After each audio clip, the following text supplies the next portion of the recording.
하나님의 은혜와 사랑과 평강, 그리스도의 능력이 든든한 교회와 이 말씀을 듣는 모든 분들에게 함께하기를 진실로 축복합니다. 누가복음 14장 15절로 24절을 통해서 주님의 초청을 거절하지 말라 하는 제목으로 함께 은혜를 나누고자 합니다. 헌법에 보면 모든 국민은 법 앞에 평등하다라고 시작합니다. 하나님의 말씀은 하나님의 법입니다. 전능하시고 전지하시고 무소부재하신 사랑이 넘치는 하나님의 법이 우리를 축복하고 있습니다. 하나님의 말씀을 보면 모든 자들이 하나님 앞에 다 나올 수 있도록 만들었습니다. 그래서 구원받고 하나님의 축복 속에 살도록 했다는 것이죠. 그런데 사람들이 하나님 앞에 나오라고 초청하는데도 거절합니다. 자꾸 다른 길로 가다가 저주받고 멸망받고 어려움에 헤매는 것을 볼 때 너무나 안타깝게 이루 말할 수가 없는 것이죠. 우리는 하나님의 초청을 거절해서는 안 됩니다. 오늘 나온 여러분, 주님의 예배에 초청할 때 나와서 여러분 행복을 찾는 줄로 믿습니다. 오늘 본문 말씀은 큰 잔치의 비유에 대한 말씀이 기록되어 있습니다. 어떤 사람이 큰 잔치를 배설하고 많은 사람을 오라고 청했습니다. 그리고 잔치 준비를 완벽하게 다 끝냈어요. 그런데 잔치에 초청받은 자들이 오지를 않았습니다. 왜 안 왔습니까? 이 핑계 저 핑계 대며 거절한 거지요. 거절하는 이유는 내가 밭을 샀기 때문에, 소를 샀기 때문에, 장가 들었기 때문에 그렇게 하면서 이 핑계 저 핑계를 대고 오지 않았다고 오늘 본문 18절과 19절 20절에 기록되어 있습니다. 그래서 청한 주인이 너무 화가 나서 종들에게 명령을 다시 합니다. 그러면 놔둬라. 시내의 거리와 골목으로 나가서 가난한 자들, 몸이 불편한 자들, 맹인들, 저는 자들을 모두 데려오라, 이렇게 말씀하고 있습니다. 그러나 그렇게 사람들을 데리고 왔어도 자리가 남자 주인은 길과 산 울타리에 가서 사람들을 더 강건하여 데려다가 내 집을 꽉 채우라, 이렇게 21절로 23절에 말씀합니다. 그러면서 먼저 청했을 때 거절했던 자들은 하나도 내 잔치를 맛보지 못하게 되리라, 오늘 본문 24절에 말씀합니다. 지금의 시대가 어느 시대입니까? 여러분, 구약시대, 신약시대, 말세, 성경은 세 가지 시대를 얘기하죠.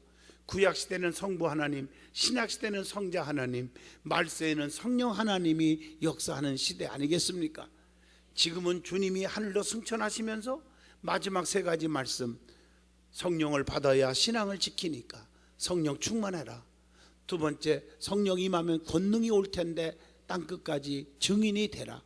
세 번째가 뭐예요? 내가 너희들이 본대로 다시 오겠다, 이렇게 약속해서요. 그때부터 주님의 재림을 기다리는 때를 말세라고 말합니다. 말세는 성령 시대, 성령의 능력을 받아야 내 믿음을 지키고 또 유혹의 영에 빠지지 않는다는 것이죠. 다시 말하면 말세는 주님의 심판, 즉 주님의 재림이 가까웠으며 그때 알곡과 쭉종이 축복받을 자와 받지 못할 자를 가르는 때가 왔다는 것입니다. 주님께서 인자가 올 때에 이런 말씀합니다. 세상에서 믿음을 보겠느냐? 누가복음 18장 8절에 말씀합니다. 축복 낙엽 떨어지듯이 믿음이 뚝뚝 떨어져요. 이단에 빠지고 안티들에게 빠지고 또 세상이 좋아 유혹에 빠져서 믿음 뚝 떨어져서 주님 오실 때 들림받지 못할 자들이 너무 많이 생긴다고 분명히 예고하고 있습니다. 우리는 끝까지 믿음을 지켜야 될 줄로 믿습니다. 환난이 와도 핍박이 와도 유혹이 와도 우리는 억울한 일을 당해도 우리는 인내하면서 믿음을 지켜야 돼요. 성경에 보면 인내하는 곳에 끝까지 참고 견딜 때 다 좋은 일이 일어났어요. 나쁜 일이 일어난 적이 없어요. 참고 견딜 때 포기하지 않고. 야곱도 끝까지 창세기 32장에 보면 기도하다가 이스라엘의 축복의 응답을 받아요. 길갈에서 베델로, 베델에서 여리고로, 여리고에서 요단강으로 엘리야 주의 종을 끝까지 쫓아가서 갑절의 능력을 받아요. 우리는 끝까지가 중요한 줄로 믿습니다. 말세에는 믿음 있는 자를 찾기가 힘들다는 거예요. 아무리 축복의 잔치에 초청을 해도 이 핑계대고 저 핑계대면서 거절하는 어리석은 자들이 매우 많이 있다고 하는 얘기입니다. 즉 말세에는 믿음 있는 사람들이 점점 다 줄어든다는 거지요. 그래서 본문에 주인이 화가 나서 그들을 축복의 자리에 참여하지 못하게 한다고 그렇게 말한 겁니다. 오늘 본문 말씀을 통해서 주님의 초청에 거절하지 말라, 그래서 이 제목을 드린 것입니다. 저와 여러분이 큰 은혜 받기를 바랍니다. 제일 먼저 주님으로부터 초청받은 잔치는 축복의 큰 잔치라고 말하고 있다는 것입니다.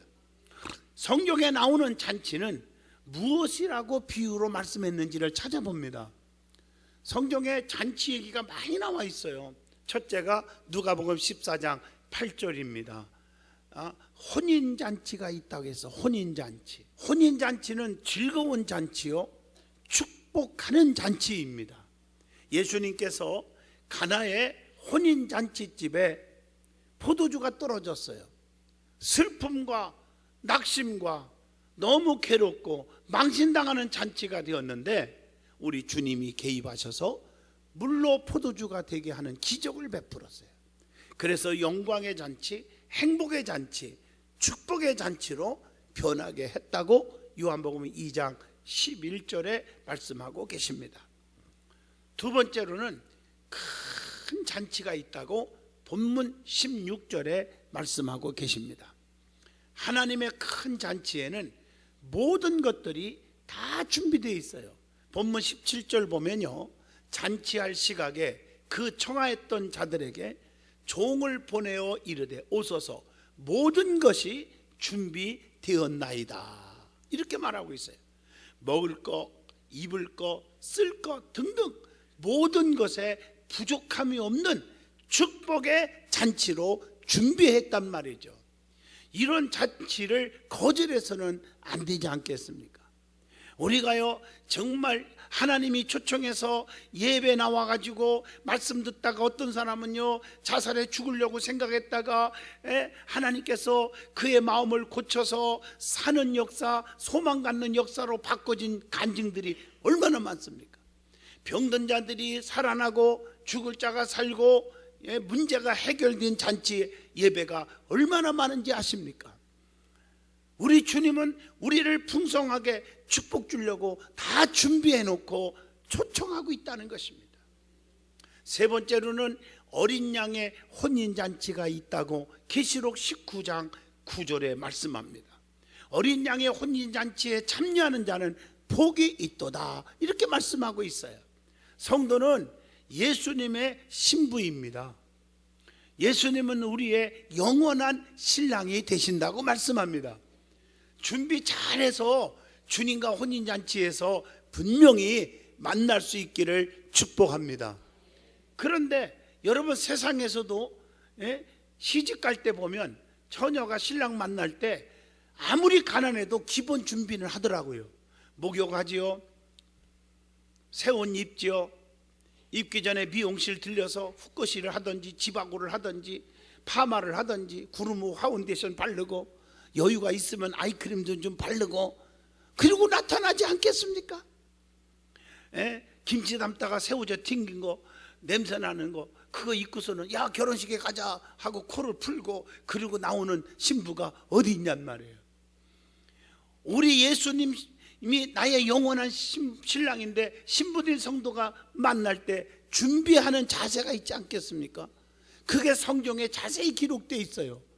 베드로전서 4장 7절로 11절 달달달달 외우셔야 합니다. 이게 진짜 준비할 자세입니다. 주님 맞을 준비. 그게 뭡니까? 만물이 마지막에 가까웠으니 그러므로 첫째, 너희는 정신을 차리고 근신하여 기도하라. 두 번째, 무엇보다도 서로 사랑할지니 사랑은 허다한 죄를 덮느니라. 세 번째, 서로 대접하기를 원망 없이 하고, 네 번째, 각각 은사를 받은 대로 하나님의 여러 가지 은혜를 맡은 선한 청지기 같이 서로 봉사하라. 그 다음에 만일 누가 말하려면 하나님의 말씀을 하는 것 같이 하고, 누가 봉사하려면 하나님이 공급하시는 힘으로 하는 것 같이 하라. 이는 범사에 예수 그리스도로 말미암아 하나님의 영광을 받으시게 하려 함이니 그에게 영광과 권능이 세세 무궁토록 있느니라. 아멘. 이렇게 말하고 있습니다. 네 번째 잔치는 누가복음 15장 22절로 24절입니다. 돌아온 아들을 위한 잔치가 있어요. 거기에 보면 누가복음 15장 16절에 아버지 품을 떠나면 비극이 온다는 교훈을 줍니다. 탕자지요. 돼지우리에서 돼지밥도 없어서 못 먹는 신세가 됐단 말이죠. 잘 될 줄 알고 떠났는데, 두 번째 주는 교훈은 탕자가 아버지의 품을 떠난 것이지 아버지는 탕자를 버리거나 잃어버린 적이 없다는 사실입니다. 세 번째는 누가복음 15장 22절로 24절, 깨닫고 돌아오는, 회개하고 돌아오는 탕자, 즉 아들을 위해서 아버지는 잔치를 베풀었다는 사실입니다. 제일 좋은 옷을 입혔지요. 가락지를 끼워줬지요. 새로운 신을 신겨줬지요. 살찐 송아지를 잡아서 잔치하며 즐겁게 했습니다. 다시 말하면 아들의 신분을 회복시켜 주셨습니다. 그리고 다섯 번째는 창세기 19장 3절에 여호와의 사자를 위한 잔치가 있었습니다. 노새집에 찾아온 하나님의 사자 주의 종을 위해 잔치를 만들었다고 했습니다. 여기서 주는 교훈은 주의 종들을 잘 섬기면 하나님의 축복이 있습니다. 그래서 시브리서 13장 17절에 너희를 인도하는 주의 종들에게 순종하고 복종하라. 근심으로 하게 하지 마라. 즐거움으로 기쁨으로 주의 일하게 하라. 그렇지 아니하면 너희에게 유익이 없느니라. 갈라디아서 6장 6절은 주의 종들과 좋은 것을 함께 하여야 한다고 했습니다. 디모데전서 5장 17절 배로나 존경하여야 한다고 했습니다. 데살로니가전서 5장 12절로 13절에 트러블이 생기지 말고 화목해야 한다고 했어요. 성경은 모든 사람으로 더불어 화목하라고 할 수 있거든. 너희로서는 모든 사람과 더불어 화목하라. 이렇게 로마서 12장 18절에 말씀합니다. 여러분, 그래서 우리가 교회 안에서 주의 종과의 관계도 중요하고 성도들과의 관계, 하나님과의 관계도 중요하잖아요.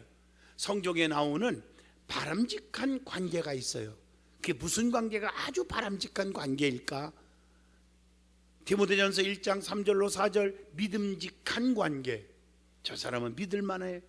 고린도전서 4장 14절 사랑스러운 관계, 사도행전 11장 30절 도와주는 관계, 빌립보 3장 17절 본받는 관계, 갈라디아서 2장 9절 인정하는 관계, 빌레몬서 1장 18절 책임져 주는 관계, 마태복음 25장 23절 보상해 주는 관계, 빌레몬서 1장 12절 자랑하는 관계, 고린도전서 9장 2절 칭찬하는 관계, 디모데후서 4장 9절 4장 13절에 보면 서로 부탁하는 관계, 아름다운 관계인 줄로 믿습니다.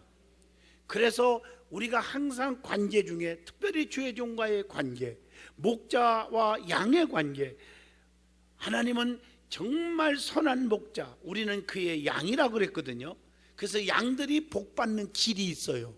어떻게 양들이 잘 자라고 푸른 초장 쉴만한 물가로 인도받고 축복 속에 살 수 있을까? 고린도전서 9장 15절 목자를 신뢰할 때 일어납니다.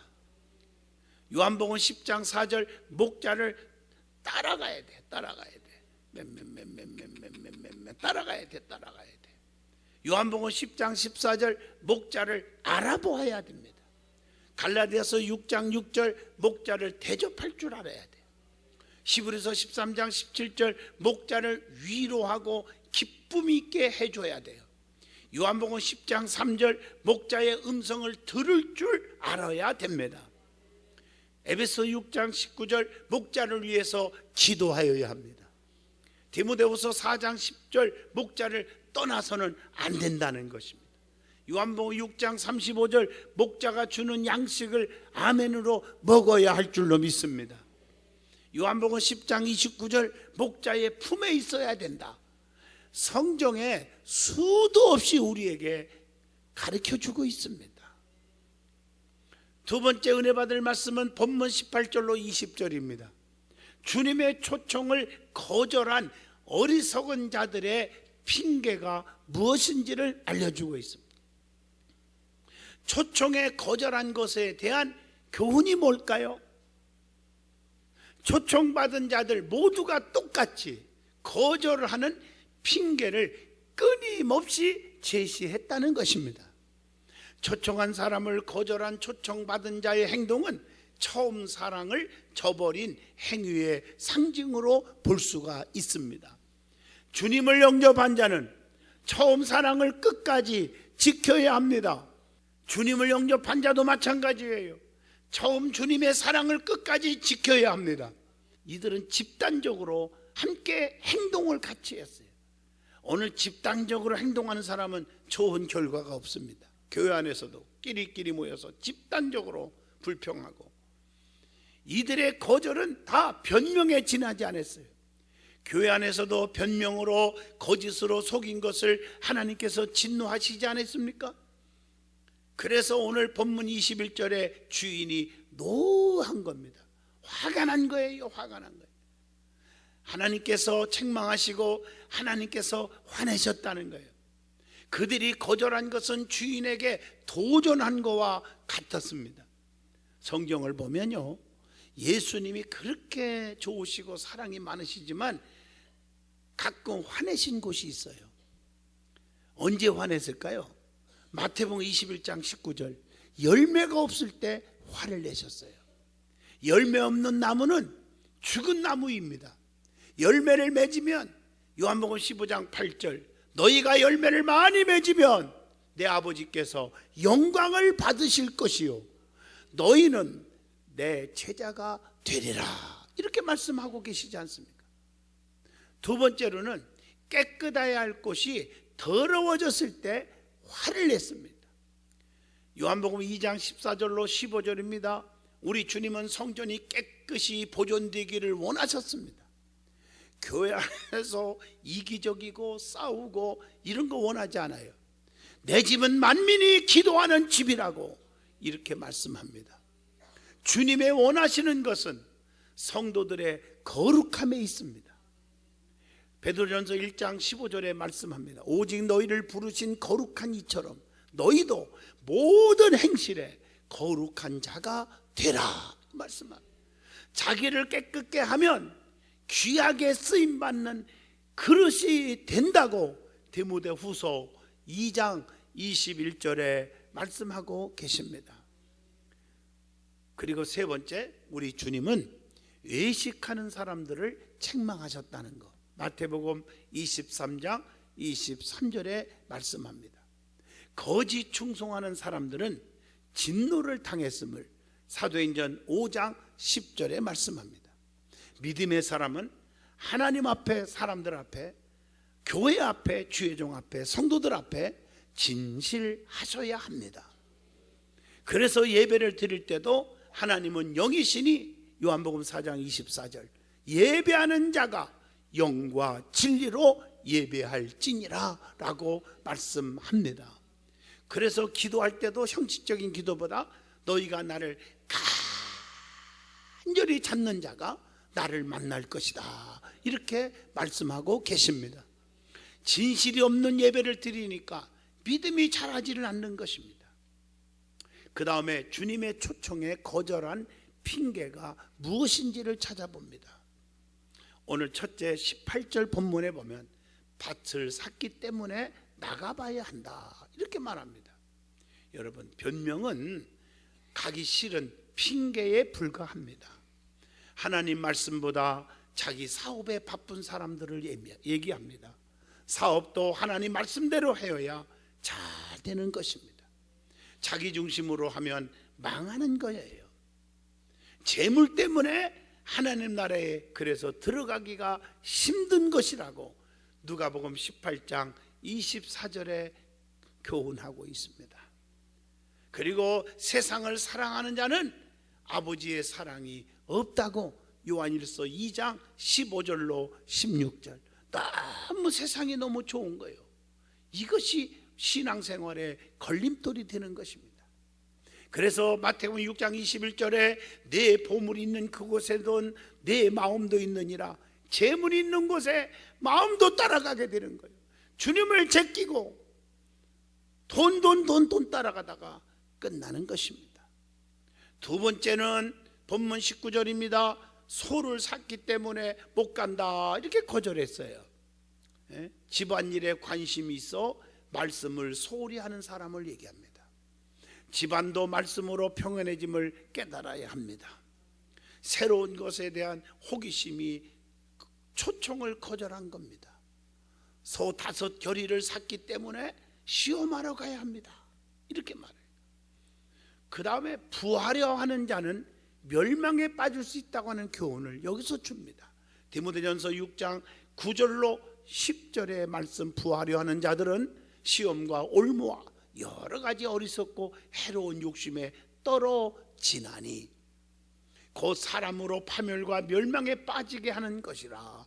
돈을 사랑함이 일만하게 뿌리가 되나니 이것을 탐내는 자들은 미혹을 받아서 믿음에서 떠나 많은 근심으로써 자기를 찔렀도다. 분명히 말씀하고 계세요.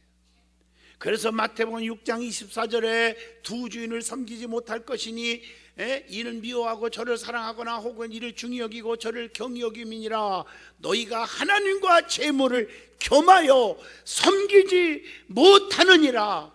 이렇게 말씀하고 계십니다. 재물은 하나님께 대해 인색하게 만드는 거예요. 누가복음 12장 21절의 말씀입니다.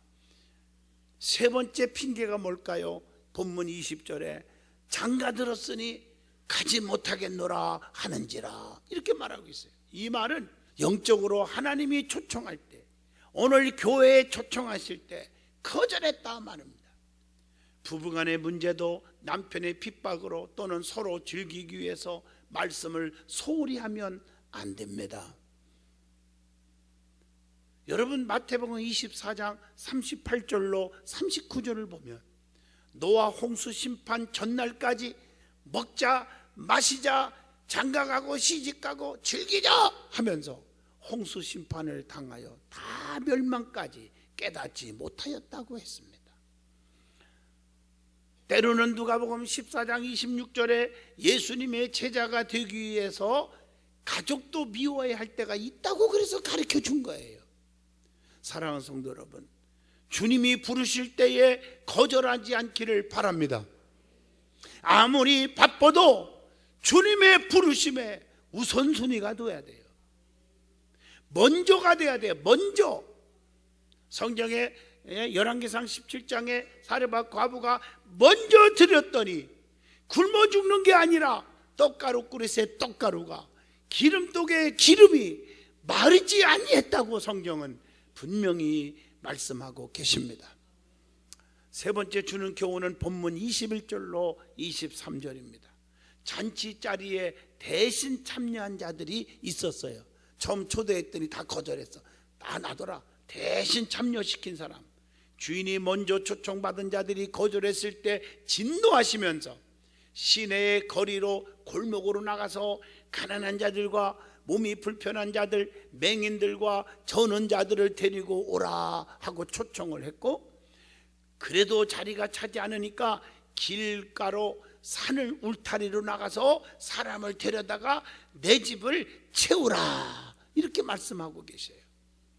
이것은 대신 참여한 자들을 통해서 우리에게 깊은 영적인 교훈을 주고 있습니다. 시내의 거리와 골목으로 가서 데려오라고 했어요. 시내의 거리는 넓은 길로 부자의 거리를 가리킵니다. 골목은 사회적으로 소외된 자들이 은밀하게 다니는 길로 빈민층의 거리를 가리킵니다. 그러므로 주님은 부자나 가난한 자들이나 누구든지 초대 대상이 된다고 하는 것입니다. 그리고 집을 채우라 하고 명령을 23절에 강권하여 데려다가 내 집을 채우라 그렇게 말씀합니다. 성도는 하나님의 집을 채워야 할 사명이 있습니다. 이것이 미션이에요. 이것이 선교입니다. 이것이 전도입니다. 전도의 기본 원칙이 있습니다. 뭘까요? 디모데후서 4장 2절 너희는 말씀을 전파하라. 때를 얻든지 못 얻든지 항상 힘쓰라. 범사에 오래 참음과 가르침으로 경책하며 경계하며 권하라고 말씀합니다. 마가복음 16장 16절에 믿고 세례를 받은 사람은 구원을 얻을 것이요 믿지 않는 사람은 정죄를 받으리니 듣든지 안 듣든지 전해야 됩니다. 사도행전 18장 9절에 보면 두려워하지 말고 환경에 관계하지 말고 침묵하지 말고 전도하라, 즉 말하라 이렇게 말하고 있어요. 하나님이 주신 마음은 두려워하는 마음이 아닙니다. 디모데후서 1장 7절입니다. 담대하게 전하시기를 바랍니다. 결박과 환난이 기다린다 할지라도 복음을 증거하는 일은 절대로 멈춰서는 아니 된다고 사도행전 20장 23절에 말씀합니다. 우리 주님은 우리를 어떻게 합니까? 마태복음 28장 20절에 내가 너에게 분부한 모든 것을 가르쳐 지키게 하라. 볼지어다 내가 세상 끝날까지 너희와 항상 함께 있으리라 하시니라. 그러면 잔치 자리에 대신 참여한 자들이 누구였습니까? 첫째, 가난한 자들이었습니다. 사람들로부터 업신여김을 당하는 자들입니다. 두 번째, 몸이 불편한 자들이었습니다. 병들어 고통당하는 자를 우리 주님은 초청하고 계십니다. 그리고 세 번째, 맹인들이었습니다. 까막눈, 무식한 자들을 우리 주님은 초청하라는 뜻입니다. 네 번째, 저는 자들입니다. 인생을 방황하는 자, 슬픔에 빠진 자들을 우리 주님은 초청했다는 사실입니다. 세상에서 천대받고 소외시당하는 사람들을 무시하지 마세요. 우리 주님은 데리고 오라고 말씀하십니다. 그들을 강권하여 데리고 오라. 강권이란 말은 폭력이 아닌 설득하고 설득해서 데리고 오라는 것입니다. 이것은 인류의 구원을 위한 하나님의 강한 의지와 사랑의 표시인 줄로 믿습니다. 결론입니다. 하나님은 사랑이십니다. 예수님이 이 땅에 오신 목적도 첫째가 생명이요 두 번째가 풍성한 삶을 누리게 하는 데 있다고 요한복음 10장 10절에 말씀합니다. 우리 주님이 지금 초청합니다. 예배에 초청합니다. 하나님 앞에 여러분 이 핑계 저 핑계 하지 말고 우선순위를 주님의 부르심에 응답을 하시기를 바랍니다. 기도합니다.